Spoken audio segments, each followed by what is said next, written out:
Today, we're peeling back the curtain on the gritty underbelly of London's club scene in the 80s and 90s. Picture this: just 5 days after a new club opens its doors, a crew rolls in, led by a towering giant, targeting the doormen with calculated menace. These weren't random thugs. They knew exactly how to rattle the gatekeepers, probing for weaknesses in a high-stakes power play. This wasn't just about muscle.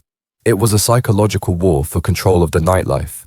In the 80s, Lenny McLean reigned supreme as the undisputed king of bouncers, a colossus whose name alone sent shivers down spines. His mantra: lose weight, stay quick. Less bulk meant faster moves, a street-smart edge in a brutal game. But by the 90s, the rules shifted. A new breed of doormen emerged, hulked out on steroids, packing 23 or 24 stone of raw power, each one a walking fortress, reveling in their sheer mass. These weren't just bouncers, they were enforcers, built to intimidate. As the decade turned, a fresh wave of security bosses seized control across London and Essex, their influence rooted in fear and reputation. In South London, Dave Courtney's name carried a dark legend, his presence looming large. One story cuts through the haze: a sparring match at the Thomas of Becket pub, where Lenny McLean dropped his opponent in a blistering 17 seconds. 10 of those just the ref's count as the guy hit the deck. Round 1, bell rings, and it's game over. Welcome to Crime Pulse. This is the raw, unfiltered truth of a world where power ruled and fists wrote the law. Let's dive deeper into the dark heart of London's nightlife, where the stakes were life and death. Michael Kelly, an Irish-born doorman, ran security for clubs in Essex and North London, but the scene was spiraling into chaos. Shootings and stabbings became chillingly routine. Thugs would roll up, fire a gun at the door, or shank someone inside, all to send a message: back down or pay the price. These weren't random acts. They were calculated moves to break the doormen's iron grip. In East London, Carlton Leach and his crew, tied to West Ham's notorious intercity firm, ruled with an unshakable hold. Fun fact: many of the toughest doormen cut their teeth in the rough-and-tumble world of football hooliganism, where loyalty and fists spoke louder than words. Then there was Tony Tucker, head of the so-called Essex Boys, a name splashed across tabloids for all the wrong reasons. His crew controlled venues in London, Southend, and Basildon, including the infamous Raquel's nightclub, a hotspot that became a magnet for trouble. The 90s rave culture flipped the script entirely. Gone were the 80s days of sharply dressed clubbers swaying around handbags, sipping pints. Now, massive crowds flooded clubs, fueled by ecstasy, dancing till dawn in a haze of beats and drugs. What started in illegal raves in abandoned warehouses and farmers' fields had taken over legit venues across London and Essex. But here's where it gets dicey. Behind the pulsing lights and thumping bass, underworld gangs saw dollar signs. Clubs weren't just party spots. They were gold mines for drug distribution, and every crime syndicate wanted a piece. The old-school doorman in the dicky bow, tossing out rowdy drunks, was out of his depth. The new era demanded security bosses with armies of steroid-pumped doormen, ready to stare down gangsters and negotiate from a position of raw power. Some firms stood their ground alone. Others cut deals with the criminals, diving headfirst into the violent drug trade of the 90s. In Essex, this clash of worlds would claim the life of one security kingpin and open a golden opportunity for his former ally, who swore off the drug game. One of the darkest moments in Britain's underworld history was on December 6, 1995. A metallic blue Range Rover became a crime scene on a desolate farm track in Rettendon, Essex, where 3 men were brutally gunned down. The victims: Anthony Tucker, a 38-year-old security kingpin; Patrick Tate, a 37-year-old feared enforcer from Rochford; and Craig Anthony Rolfe, only 26, the youngest of the trio. Dubbed the Essex Boys, they held sway over clubs in London, Southend, and Basildon, including the notorious Raquel's. Tucker, a former soldier, had ruled these venues with an iron fist, but a drug-fueled descent in the months prior led to their bloody end, caught in the crosshairs of a ruthless underworld feud. The stakes were already sky-high after Leah Betts, a policeman's daughter, died in a high-profile ecstasy scandal earlier that year. Her death ignited public fury, pushing police to clamp down on Basildon's murky club and pub scene, a breeding ground for crime. Into this volatile world steps Michael Kelly, a seasoned doorman who once worked alongside Tucker at Hollywood's in Romford. There, Kelly honed his craft under the legendary Lenny McLean, the colossal king of bouncers. But when tensions with Tucker boiled over, Kelly broke away, carving out his own empire with a security firm overseeing venues like Club UN in Tottenham and Berwick Manor in Essex. Choosing to reject the drug trade, Kelly's path diverged sharply, setting him up for both danger and opportunity in a world where loyalty and betrayal walked hand in hand. As Michael Kelly carved out his own path in London's volatile club scene, steering clear of the drug-fueled fate that claimed his former ally Tony Tucker, he faced a new breed of chaos. Kelly's security firm, now guarding venues like Club UN in Tottenham, didn't just manage drunks, they crushed small-time drug dealers, sending a bold message. His doors were a no-go zone for trouble, but the underworld hit back hard. Gangs unleashed shootings and stabbings, blasting guns at entrances or knifing patrons inside, all to break Kelly's unyielding resolve. Surrender wasn't in his playbook. One night, the notorious Yardies, a fearsome gang, descended in force, over 100 deep, for a major event. They stormed the queue, overwhelming the doors. Kelly's crew fought to hold the line, but the sheer numbers sparked a riot at the entrance, the fiercest battle Kelly ever faced, raw and relentless. Outside, Yardies handed out knives, poised to slash their way in. Armed with koshers and maglights, Kelly's team struck back. In a split-second move, Kelly grabbed a heavy chain with a lock from the door. As a Yardie leader lunged with a blade, Kelly swung, smashing his skull. The attacker's knife tore Kelly's face open, but his MA2 jacket's thick lining stopped the blade, snapping it in his zip. The clash was brutal. 3 or 4 stabbed, one doorman's hammer blow sending a Yardie into a coma. Police across the street stayed back, wary of the racially charged melee, leaving Kelly's team to fight alone for over half an hour. This wasn't just a brawl, it was a bloody stand for control in a lawless world. Fresh off the bloody chaos of the Essex Boys murders and his own brutal clash with the Yardies, Michael Kelly stood firm in Basildon's treacherous nightlife scene. The fallout from the Essex Boys saga had police on high alert, determined to clean up the town's seedy underbelly. When a massive new superclub opened in Basildon, authorities demanded tight control over its security. Kelly, now leading a formidable crew, bolstered by Eastern European hardmen, including the fearsome Russian Andrei, seized the high-stakes contract, a game-changer for his growing empire. The lead officer wasn't taking chances. He personally vetted Kelly's team, ordering them to reveal tattoos and scars for profiling, a precaution in case any doorman crossed into criminal territory. What he saw floored him. The Russian doormen stripped down, exposing a roadmap of knife and bullet wounds earned in their war-torn homelands. These weren't just bouncers, they were battle-scarred warriors. Stunned but convinced, the police greenlit Kelly's crew but kept a close watch, mandating oversight to ensure they stayed clean and capable. This wasn't just a job, it was a high-wire act under intense scrutiny, with Kelly's team holding the line between order and anarchy. Michael Kelly had just locked down the security contract for Basildon's Las Vegas Superclub, a sprawling complex run by Luminary Leisure that packed 4,000 clubbers nightly across 4 venues: Jumping Jacks, Time and Envy, Icon Diva, and more. Fresh off navigating police scrutiny and the scars of his Eastern European crew, Kelly was ready for Basildon's underworld. He'd done his homework on local heavies like the Bullseye Gang and Mark Draper, assembling a rock-solid team of doormen to hold the line. This was his biggest contract yet, a high-stakes prize in a town where power was earned through grit and fear. But what Kelly didn't anticipate, what caught him completely off guard, was a threat from within his own ranks. Not the usual gangsters, but rival doormen, seething that his crew was muscling in on their turf, ready to turn his victory into a war zone. Days into the gig, a licensing sergeant pulled Kelly aside with a warning. Paul Smith, a local security boss running a string of rough pubs, was livid. Smith had expected to land the Las Vegas contract himself, and his crew of battle-hardened doormen, forged in the chaos of Basildon's grimiest bars, wasn't about to let Kelly waltz in unchallenged. Rumors swirled that Smith was planning to stir up trouble, to send a message that this was still his territory. Kelly, ever the professional, arranged a sit-down with Smith. The meeting was polite, civil even, with a cop mediating to keep things calm. Handshakes were exchanged, and Kelly walked away thinking the issue was buried. He couldn't have been more wrong. Smith's resentment was simmering, and Basildon's volatile nightlife was about to erupt. That Saturday night, chaos broke out at Icon Diva, the over 25 club within the Las Vegas complex. A radio call crackled through to Kelly. Trouble was brewing.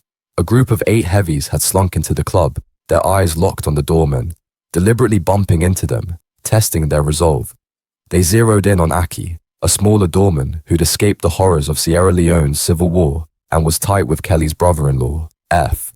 Aki, no stranger to conflict, radioed for backup, his voice tense but steady. Kelly, stationed at the nearby Icon Club, charged over, his instincts sharpened by years on the front lines. He marched up to the 8 men, his presence commanding, and demanded to know what the hell they were playing at. "You're about to get seriously hurt," he warned, his voice cutting through the thumping bass. The group played innocent, muttering denials. No problems, just a misunderstanding, they claimed. But the situation escalated fast. Out of the shadows, 4 more men appeared, each one bigger, meaner, and clearly there to up the ante.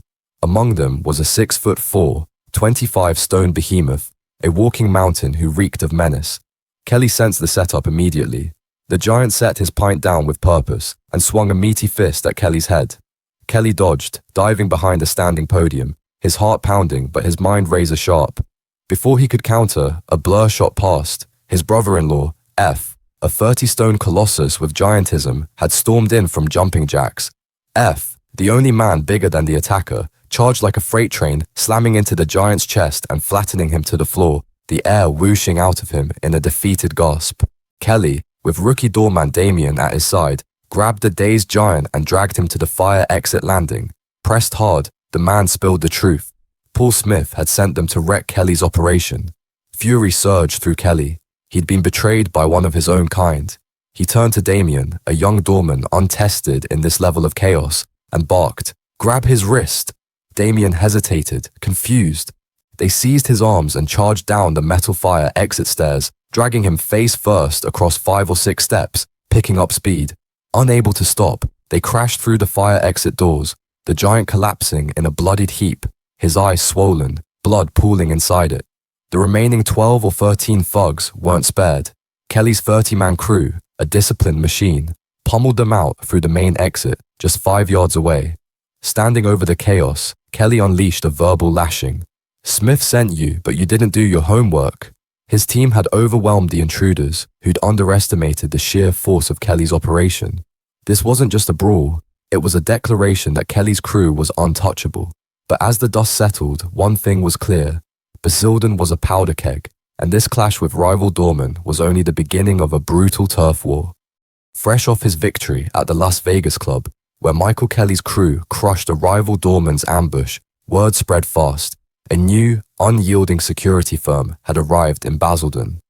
Kelly's no-nonsense approach sent shockwaves through the town's gritty nightlife, and offers poured in to secure his team for other pubs and clubs. Before long, his firm dominated, locking down most of Basildon's security contracts. At the heart of his operation were 2 fearless enforcers, Russian Andre, a military-trained street fighter with ice in his veins, and Polish Michael, a lethal kickboxer who thrived in chaos. These weren't just doormen, they were warriors, strategically placed in Basildon's roughest trouble spots. Unafraid and unmatched, Andre and Michael were Kelly's go-to muscle, ready to shut down any troublemaker daring to stir up havoc. Their presence alone was a warning. Cross this crew and you'd pay dearly. With Michael Kelly's security firm tightening its grip on Basildon's nightlife, trouble was never far behind. One explosive evening at the Moon and the Square, a Weatherspoons pub, his crew clashed with a notorious gang hell-bent on violence. This wasn't just any crew. These were the Bullseye Mob, a loose coalition of hard men, criminals, and hooligans who ruled the roost at the Bullseye pub in Southend Hay. Led by Mark Draper, a volatile figure with a rap sheet of brutal run-ins, they tangled with Birmingham doorman Bernard O'Mahony, who took over security at Raquel's after its previous head bouncer bailed, overwhelmed by the escalating violence. Raquel's, a once thriving club, shuttered around 1997 after a failed rebrand. Without the pull of ecstasy, the crowds just didn't show. The rave era's drug-fueled magic had faded, and clubbing without it fell flat. That night, the Bullseye Mob, liquored up all day at the Moon and the Square, took offense to Kelly's Eastern European doormen, Russian Andre and Polish Michael. laying down the law on what they saw as their turf. Tempers flared, and a vicious brawl erupted. The gang was tossed out, but the pub's manager, cautious of escalating chaos, barred the doormen from chasing them outside. Undeterred, the mob grabbed scaffolding bars from a nearby market stall, set up for a Saturday market, and hurled them through the pub's massive 10-foot glass windows, shattering the facade in a brazen act of defiance. Kelly, en route to work around 9 or 10 p.m., got a frantic call from Polish Michael, stationed with Andre at the pub. "Mate, there was a fight. The windows are smashed," Michael reported, his voice taut. Kelly, livid, floored it to Basildon. Arriving, he found the Moon and the Square in ruins, its glass front wrecked. Andre, limited in English, stood ready, while Michael explained the manager's orders to stay inside, a decision that infuriated Kelly, who drilled his team to always take fights outside to protect the venue. As Kelly assessed the wreckage, a woman approached, her voice urgent. "They're boasting about it down at the dive bar in the square," she said, pointing to a grimy pub where Basildon's roughnecks gathered. Rage surged through Kelly. This was a direct challenge to his authority. "Mind the door," he barked at the manager, rallying Andre and Michael. The trio marched toward the dive bar, Kelly leading with fire in his eyes, ready to confront the Bullseye Mob and settle the score in Basildon's unforgiving underworld. Before charging in, Kelly grabbed a weapon from his car, a menacing cross-handle blade, jet black with jagged edges, designed to intimidate, its silhouette mimicking a gun. He strode into the grimy pub, a haunt for Basildon's roughest, brushing past two men, unaware if they were the targets. Suddenly, Andre's voice cut through. "Meek!" He pointed at one of the men. Kelly didn't hesitate. "Why are you waiting? Hit him!" Andre unleashed a devastating blow, dropping the guy instantly. The second man bolted toward the pool table, but Polish Michael was faster, flipping the table and landing a crushing punch. 8 or 9 others leapt up, shouting, ready to jump in. Kelly whipped out his blade, pointing it at the crowd, his voice booming. "I'm the new breed. Mess with me if you dare." The bar manager panicked, threatening to call the police. Kelly, unfazed, laid out the mob's attack on his pub, daring the manager to side with them. "They don't belong here," he snapped, leaving the choice to call the cops in the manager's hands. The next morning, police called Kelly, asking if he'd pulled a gun in the bar. "No way," he shot back, noting the dive's lack of CCTV. This was Andre's moment to shine, a wrecking machine Kelly kept close, alongside other battle-hardened Russians and Poles, always ready for a fight. This clash cemented Kelly's crew as a force to be feared, but Basildon's turf war was far from over. After crushing the Bullseye Mob at the dive bar, Michael Kelly's enforcers, Russian Andre and Polish Michael, cemented their legend in Basildon's brutal nightlife. Andre, never a polished front doorman due to his limited English, found his stride inside the clubs. Over time, his charisma shone, always up to mischief, cracking jokes and playing the fool. He won over patrons with his infectious energy. These stories of chaos are just the tip of the iceberg. Their saga brims with untold tales of grit and glory. As the 2000s rolled in, Polish Michael stepped back from the doors, leaving the front line behind. But Andre, the unyielding Russian, powered on for nearly another decade, holding court until 2015. His final brawl outside the Las Vegas Super Club marked the end of his doorman days. In Essex, Andre built a life near the iconic Roy Shaw, forging tight bonds with his door partner and raising a beautiful family. Still fit and formidable, Andre works in security, his jet-setting exploits shrouded in mystery, but undoubtedly as wild as ever. Their legacy endures, raw, real, and unforgettable. As we wrap this dive into the raw, chaotic world of Michael Kelly and Russian Andre, let's set the record straight. These men don't glorify the violence that defined their careers. I've zeroed in on their most intense battles to show the gritty reality of Basildon's nightlife, but their lives weren't just fists and fury. Behind the chaos, Michael and Andre shared plenty of laughs and light-hearted moments, stories that reveal their humanity. They're not untouchable giants. If this deep dive into the underworld hooked you, hit that subscribe button on Crime Pulse for more gritty true crime stories. Drop your thoughts in the comments. I'm all ears. Thanks for watching, and let's keep the pulse pounding.